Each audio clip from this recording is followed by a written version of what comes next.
변호사님 도와주세요 이렇게 오는 거예요. 그래서 잘 썼다라고 해서 낸 서면들을 가져오시면은 제가 뜨악하죠. 돌아갈 수 없는 강을 건넌 거나 마찬가지라고 저는 보이거든요.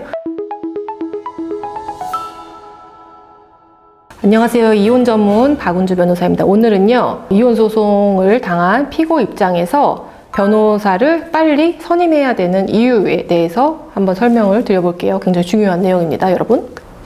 피고분들이요, 잘 들으셔야 돼요.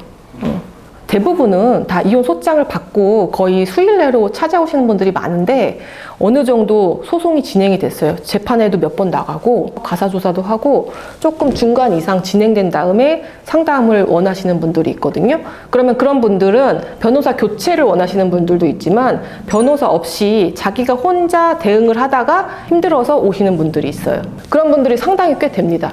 원고는요, 보통 대리인이 많이 있거든요. 이혼만 구하지 않고 이혼을 전제로 한 많은 부분들이 정리가 돼야 되기 때문에 혼자 하기는 참 이혼 소송이 힘들 수 있어요. 그래서 원고, 이혼 소송을 제기하는 원고는 대부분 다 대리인이 있는데 피고들은 상당 부분 혼자서 많이 나 홀로 소송을 진행하시는 분들이 있어요. 왜? 내가 봤는데 이혼 소장을 받았는데 다 거짓말이야. 나는 이혼을 당할 사정도 없고 내가 기각시킬 수 있고 내가 큰 돈을 들여서 변호사를 선임할 필요도 없이 내가 다 대응을 할 수 있어. 특히 어떤 분들, 고학력자분들은 이런 분들이 많아요. 그래서 자기가 인터넷 찾아보고 양식 찾아보고 해서 이거면 충분히 되겠지라고 해서 서면을 이미 많이 냈어요. 답변서를 많이 냈고 그 와중에 이제 판사님한테 한 소리 들은 거죠. 피고, 대리인 한번 선임 생각해보세요. 이혼 거부하니까 이런 얘기를 듣거나 혹은 조사관에서 좀 부정적인 얘기를 듣거나 이렇게 하면은 이제 그제서야 오시는데 좀 늦은 경우가 있어요. 어떤 경우냐면은 피고가 스스로 작성한 답변서 내지 준비서면의 내용에서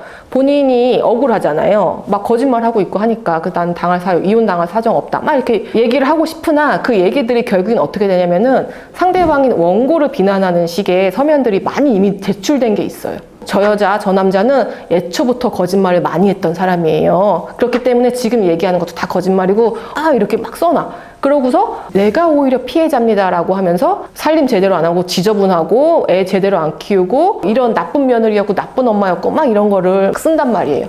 그러고서 막 뿌듯하게 잘 썼다고 내시고서 오신단 말이죠. 돌이키기 되게 힘들어요. 제가 누누이 얘기하지만 이혼을 거부하는 피고는요, 원고를 절대 비난하면 안 돼요. 원고의 말들이 거짓말이라고 해도 나의 입장은 이런데 서로 다소간에 오해가 있었고 그렇게 오해를 만든 부분도 내 잘못이다 라고 얘기를 하는 패턴으로 가는 게 맞는데 저 사람 거짓말하고 있습니다. 이렇게만 얘기를 한단 말이에요. 그러면 판사나 누가 봐도 피고는 이혼을 거부하면서 원고를 비난만 하고 있네. 누구의 잘잘못을 떠나서 이런 부분을 다시 합쳐놓는 게 이혼을 기각시키는 게 과연 타당한 것인가 상당한 것인가에 대해서 고민을 하게 되죠. 그러면 이혼으로 진행되는 것들이 많아요. 그렇게 본인이 스스로 잘 썼다라고 해서 낸 서면들을 가져오시면은 제가 뜨악하죠. 돌아갈 수 없는 강을 건넌 거나 마찬가지라고 저는 보이거든요.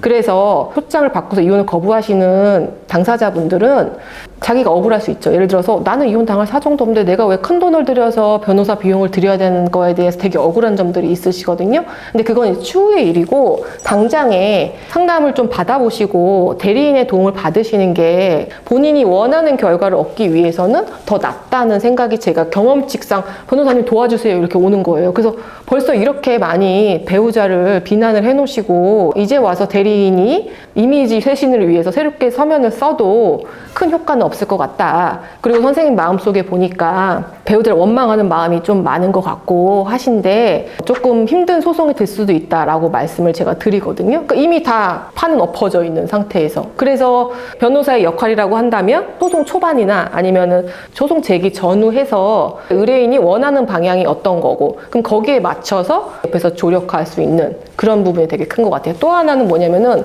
나 홀로 소송을 진행하다가 또 나중에 오시는 피고들이 있는데 대응을 아예 안 하셨던 분들이에요. 왜 이렇게 대응을 안 하셨어요? 그랬더니 무섭다는 거예요. 자기가 어떻게 해야 될지 모르고 무섭고 가장 큰 거는 나는 이혼을 원하지 않는데 혹시라도 내가 변호사를 선임을 해서 위임장을 제출하고 답변서를 제출했을 때 내 배우자가 발악할 것 같다는 거야.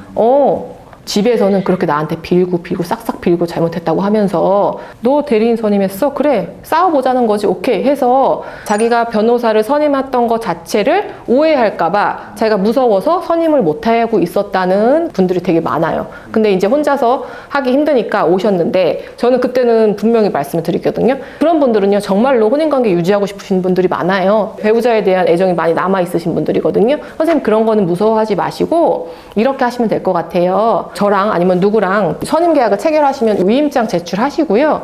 만약에 배우자랑 얘기할 기회가 있거나 별거 중이라서 얘기할 기회가 없으면 문자나 카톡이라도 이렇게 한번 연락을 해두시면은 좀 마음이 편하실 것 같아요. 어떻게 하냐?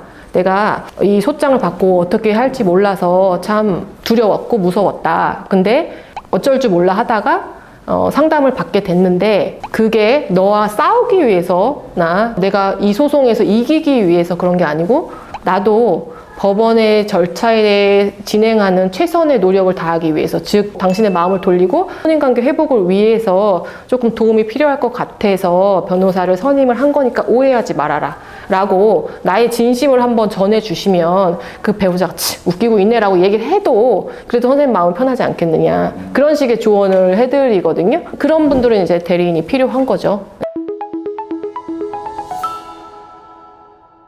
오늘은요, 이혼소송 피고가 변호사를 언제 어떻게 선임을 해야 되는지, 왜 그게 중요한지에 대해서 오늘 설명을 드려봤습니다. 오늘 영상이 유익하셨다면요, 구독과 좋아요 눌러주세요.